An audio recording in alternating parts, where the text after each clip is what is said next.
Welcome to Last of Us Mondays on a Tuesday. Yeah, we're back to making these videos very late. So I just watched episode 5 of The Last of Us Season 2, and the show is back to being dog poop. Yes, this episode was a big step back from the previous 2 episodes, which I thought were a big step up. What a weird show. Episode 5 of the show was essentially speedrunning a lot of different aspects of the game, a lot of different sequences that we had in the game, and also introducing some concepts that were very integral to the game's sort of gameplay that haven't been prevalent in the show. So one of the big themes of this episode is the evolution of the infected and how they are now creating in some environments spores. Now, if you don't know what spores were, they were a gameplay element in the original game. There were some places that have had infected for so long that the air is infected, and if you breathe it in, well, the virus is now airbound and you are screwed. The show decided to not use that concept in the first season because I guess it was complicated or something, but now it's here in the second season to at least explain the basement of this hospital that is infested with spores, and obviously in the game, when they get to this sequence, yes, the basement is filled with spores. The basis of this episode is that Ellie and Dina are still on their quest for revenge. They're going to this hospital to kill Nora, who is one of Abby's friends. This happens very similarly in the game. There are a few differences. And long story short, they end up running into Jesse, who's here, and he says, hey, me and Tommy are here to come get you guys and bring you back. And then they run into the Scars, who are like the evil cult people, and there's some interesting visual stuff. And then Ellie goes to the hospital and she kills Nora the exact same way she does in the game. Now, saying all that, you might be like, why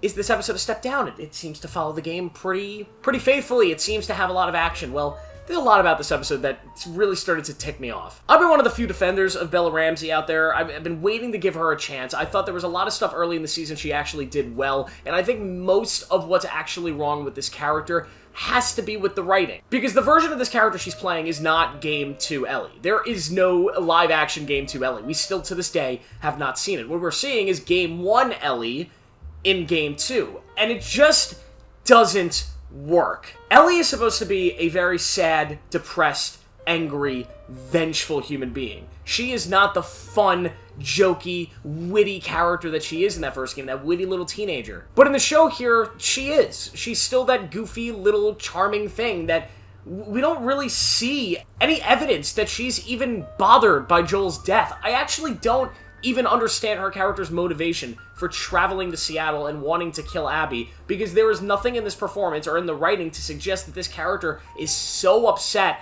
and so angry that they are willing to travel this far to simply kill another person. And that has never been more evident than in this episode alone. When Ellie gets to Nora, in the game, it's one of the first real signs that Ellie has gone too far, that she is beyond brutality in her anger and her desperation to avenge Joel, where she falls into this basement and she beats Nora to death with a steel pipe just to find out where Abby is. She's so desperate to find Abby and end this. In the show, it plays out the same way. You see Ellie go into the basement, she has the pipe, she beats her to death, but that anger and that rage that we see from Bella Ramsey comes out of nowhere. It doesn't fit anything that we've seen from the character so far. It does not match up with the show's version of the story. It's a scene from the game put into the show that doesn't work because of how the writing has presented this character for the previous 4 episodes. And it just comes off as fake and goofy and nowhere near the same emotional resonance that the game had. There's also some changes with Tommy that I don't like. So in the game,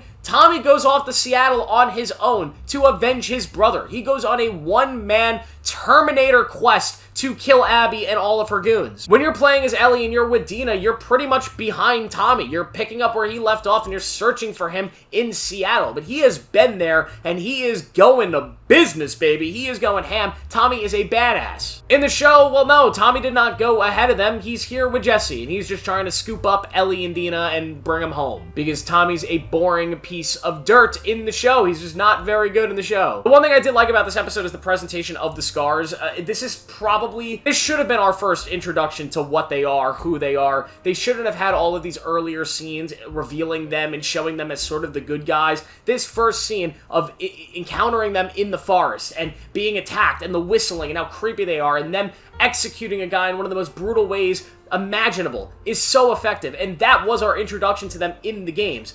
In the show here, we've already seen them acting like relatively normal human beings and being decent people, which kind of ruins the whole idea and presentation of what they are. But the scene was very effective outside of plot armory stuff that does transpire here. Overall, I was just really disappointed by this episode, man. The show had started to pick up a little bit. There were some things that annoyed me about the previous couple episodes. Of course, Ellie revealing that, or finding out she's gonna be a dad. What a terrible scene that was. But there were just small things that I really enjoyed in how they were starting to present this larger story, and I'm just really bummed out by how horrible this episode was, and man, this show really dropped the ball. Because this could have really been amazing, and I don't even think it's Bella Ramsey. I just think it's their inability to present her as that Game 2 character who is the core of Game 2, and it's just such a shame. What do you guys think of The Last of Us? Let me know down below. Make sure to like this video, subscribe for more notifications. I'll see you in the next one.